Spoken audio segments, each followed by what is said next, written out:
What's up everyone, it's Frank from 5 AM Ramen. And today we're diving into cold ramen. Some of it even ice cold. I'm gonna be introducing 4 of my favorite Tokyo ramen restaurants that serve awesome cold ramen. Cold ramen, there is such a thing. We're gonna learn all about it, featuring different styles, and my favorite places in Tokyo to go get it.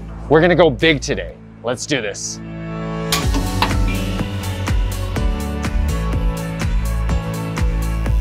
For those of you here for the first time, 5 AM Ramen is your go-to ramen resource, bringing you the best ramen from Tokyo and other parts of Japan. I'm Frank. Born and raised in Tokyo, I've eaten thousands of bowls of ramen up to now. So, back to cold ramen. The summers in Japan are brutally humid, and for many, a hot bowl of ramen is not something you really want to have as much. In other words, cold ramen hits the spot in the summer, especially on a hotter day like today. So it's actually been raining for the past 3 months in Tokyo. Normally the rainy season stops at the end of June, but this year it's been really long. And I'm so happy that the sun is finally out. I'm currently in the glitzy Ginza area of Tokyo. Now the first cold ramen we're gonna be having is Hiyashi Chuka, literally meaning chilled Chinese cuisine. This is a colorful ramen that's only served in the summer. And the ramen shop that we're visiting is called Manpuku. And I think it's appropriate that we're visiting Manpuku because they are often regarded as the second oldest Tokyo ramen shop. And given that Hiyashi Chuka is the OG of the cold ramen world, I think this is a perfect place to visit. I ordered 2 of their Hiyashi Chuka, or as they call it, Hiyashi Ramen. One is with sesame, the other with soy sauce. Here's me eating the soy sauce or shoyu based one. So here we go, this is a massive bowl of Hiyashi Chuka. There's so many noodles, and this is not even the big portion. It's really good. The broth is soy sauce, but it's very sweet, and there's a lot of beautiful crunch coming from the cucumbers, also the bean sprouts, and the beni shoga, or red pickled ginger. The noodles are super old school, very similar to egg noodles, and the spicy mustard provides a nice jolt in that broth. Other toppings include shredded pork and also the egg omelet. So this is the shoyu based one or soy sauce based one. And compared to the sesame based one, this is, got a stronger soy sauce flavor, but both are very sweet. You just don't get that sesame kind of creaminess that you get in that one. So here's a little recap from Manpuku. I love that place just because it screams classic. They have a history that goes back to the 1920s and it definitely shows. It's basically soy sauce, shoyu, or sesame based. I got both. Between the two, it's hard to say which one I prefer.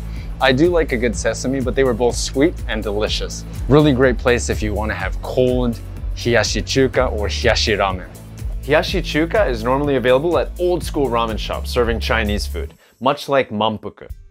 Another great place to grab Hiyashi Chuka is one of the places where it supposedly originated, Yosuku Saikan in Tokyo's Jinbocho neighborhood. Hiyashi Chuka broth normally includes varying amounts of soy sauce, sesame, vinegar, and sugar. The version at Yosuku Saikan has more of a vinegar taste than Manpuku's version, for example. Also, their price is on the higher side, but it is a piece of history. Anyways, next shop for cold ramen. We're visiting ramen shop Pour Cafe, also in the Ginza area. This is the ramen with ice cubes. As they call it at the shop, Yamagata style ice ramen. In the area of Yamagata, it doesn't always come with ice cubes, but this is the twist at Pour Cafe. Here's me and this particular bowl. All right, round number 2. The soup is very salty. It also has a strong fish flavor, but that saltiness, it's gonna subside a little bit just because the ice cubes are there. It's gonna make the broth more watery, delicious. Yeah, as it's more salty, not nearly as sweet as the previous Hiyashi Ramen. It's funny when you pick up some of the noodles and you get a little bit of the ice cubes. And the noodles, of course, are springier because they're not cooking in a hot broth.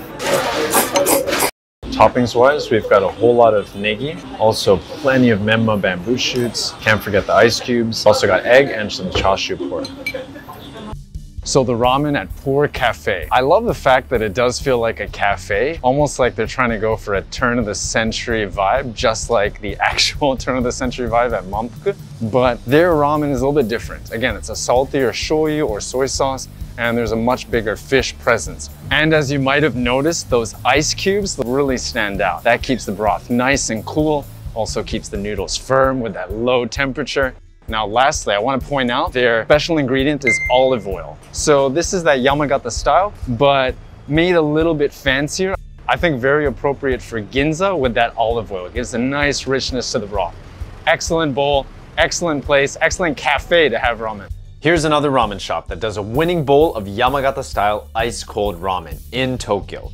Ramen shop Totoko is also in the Jimbocho neighborhood, and they're all about using ingredients from Yamagata in their cold ramen. This spot is definitely worth visiting too. Anyways, let's gear up for cold ramen bowl number 3. And we're still hanging out in the Ginza area. For reference, Ginza has a ridiculous amount of high-level ramen shops. The next cold ramen I want to highlight is Hiyashi Tantanmen. Tantanmen is spicy dan-dan noodles with a Japanese twist, and cold versions are very popular in the summer now. We're hitting up 175 degrees DENO for our Hiyashi Tantanmen. They also have a brand new Hiyashi Tantanmen, and I'm excited to try it. Here's me diving in. Okay, so round 3, and this one has a lot of noodles. I'm in trouble. I keep saying that, but somehow I managed to finish it. Now, the noodles here are a little bit flat. The base is like their white sesame tantanmen. There's a nice creaminess there. Alongside that white sesame and also ryu chili oil, it has a good amount of shibire and numbing pepper, and that's what this place is known for. Awesome as always. Very well balanced. I would describe this as like a modern Chinese and Japanese hybrid of tantanmen. Now, the Japanese more modern portions include the cashew nuts. Also got miso nut, a lot of negi for crunch as well. The more Chinese portions include that numbing pepper and of course the ryu chili oil. I'm about halfway through now. We've also got baby shrimp here for a little bit of bitterness. Here's me after finishing up at 175 degrees DENO. It was great, of course, delicious. They had some nice crunch and crispiness coming from the fried wonton or the dumpling wrapper. So overall, very well balanced. A little bit of that tingling sensation, spiciness, and also creaminess. And I love the fact that it was shaped like a mountain. That kind of reminded me of the original Hiyashi Chuka. Here's another Hiyashi Tantanmen recommendation. Ramen Ren, near Kamata Station. They're normally about hot miso ramen, but their summer-only Hiyashi Tantanmen fused with miso is awesome as well. For cold ramen number 4, we're shining a cold light on tsukemen, or dipping ramen. Normally with tsukemen, the broth is hot and the noodles cold. But on this hot summer day, our tsukemen broth and noodles are going to be cold. We're moving over to Ebisu, which also like Ginza has plenty of fantastic ramen shops. And our ramen shop is Afuri. Afuri has several branches in Tokyo and are best known for their shio ramen with yuzu citrus. I'm making my way to Afuri now. Final ramen round. I'm in a bit of a food coma, as you often would be, I suppose, when you've eaten several hundred grams of noodles, but I've got to press on, and I'm now at Afuri. I ordered their cold yuzu tsukemen. Here's me with the dish after it arrived. I do appreciate how they have always stuck to their guns with their yuzu ramen. Yuzu is a citrus, and this is their cold version of that, basically in tsukemen form or dipping ramen form. Beautifully chewy noodles and in a very sweet yuzu powdered broth with a lot of sesame seeds floating about. Delicious and so refreshing in a different way. That broth is so concentrated with yuzu flavor, just that sweet yuzu shining through in the broth. So Afuri, I haven't been there in a long time, but it was nice to go back. And I think I prefer their cold yuzu tsukemen compared to their hot yuzu ramen. There's just something about the cold broth that makes that yuzu really stand out. It was a very refreshing broth. I think I've used the word refreshing all day, and it definitely hits the spot in the summer. Now on the vending machine, you had the choice of chicken or basically pork toppings. The pork were kakuni or braised, and there was a lot of it. So I'm feeling relatively full after that 4th bowl. So here's a quick cold ramen recap. Let me know which bowl you want to try the most.